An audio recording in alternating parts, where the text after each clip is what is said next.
heard it, the place to go is SaveThePeopleOfIceland.com, SaveThePeopleOfIceland.com. That's the new website from Birgitta Jonsdottir, or Jonsdottir, it's with a J, Jonsdottir, where you can register your support for a gallant small nation, David fighting the Goliath of the International Monetary Fund, the City of London, and the Amsterdam banking community, as well as the European Commission of Eurocrats and Eurogarchs, and the International Social Democracy, the Second International, known justly as the Yellow International.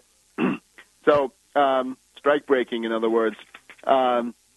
Save the People of Iceland. You can also go to tarpley.net. That's always your first stop, tarpley.net.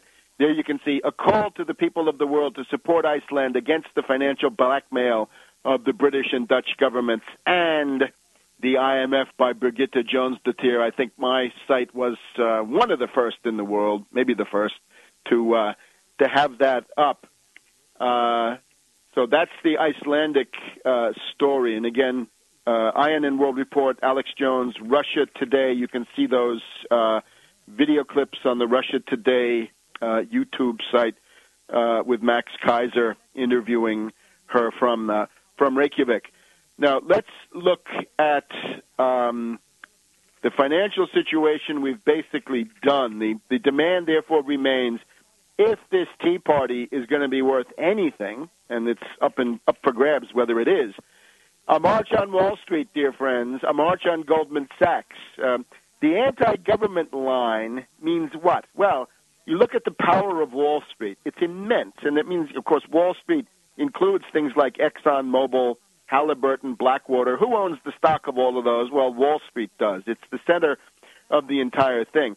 The only power that conceivably could be used to break the control of Wall Street is the U.S. federal government. It's the only institution that has the power to do that. And as soon as you write off the government, you're essentially accepting a regime of neo-feudalism where private interests dominate everything, including the government. Let me give you a great quote.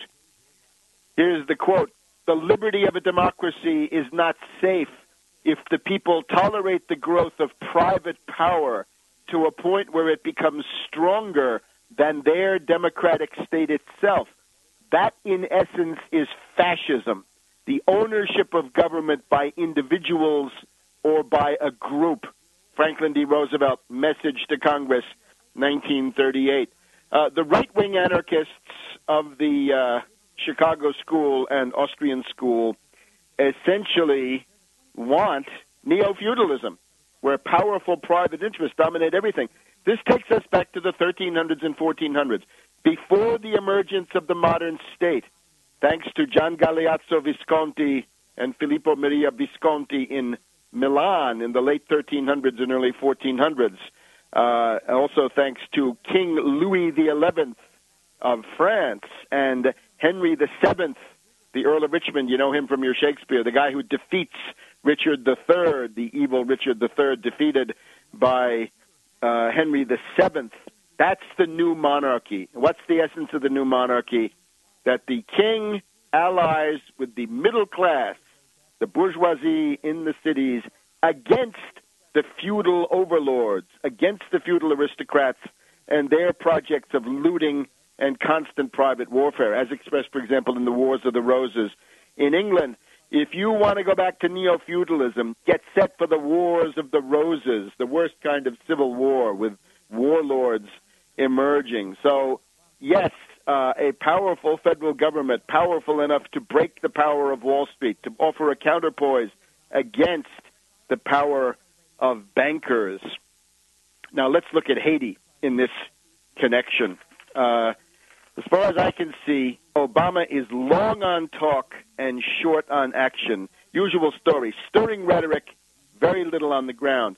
As this program is being recorded, it's Martin Luther King's birthday today, January 15th, Friday.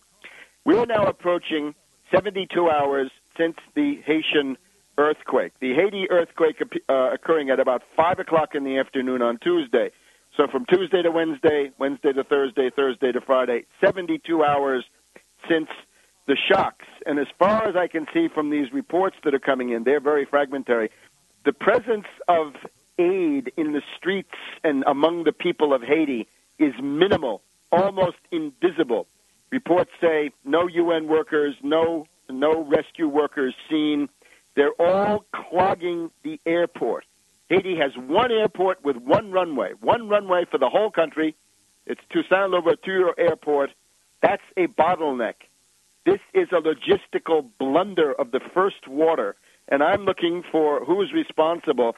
We're told that the logistics officer for this is a general from the Special Forces. The logistics command of the U.S. Southern Command is a guy from the Special Forces, a lieutenant general from the Special Forces. That makes no sense. You don't put a utopian from the Special Forces Command. He's good for creating Al-Qaeda in Haiti, I'm sure, but not for logistics. And it seems to me that it's a mistake to try to funnel everything in through the airport. The airport is now a critical bottleneck, and it's a mistake to have done this. Now, from time to time, I have to speak as if I were in the White House. I had to do this at 9/11. I did it a year ago with a counter-inaugural address. Here's the address that Obama should have given within hours on Tuesday afternoon. This would have been good at about 6 to 7 o'clock on Tuesday evening. This is now what a real president would have said, saying, first of all, in order to avoid the bottleneck of the single airport in Haiti with its single airport, I am directing the Military Airlift Command, the U.S. Air Force, and the Pentagon in general to immediately mobilize all resources for instantaneous airdrops with parachutes of food, water, medical supplies, blankets, tents, and related equipment into Haiti, not going through the airports, but direct parachute airdrops. We are the country that organized the Berlin airlift. We also mastered the logistics of the Normandy invasion.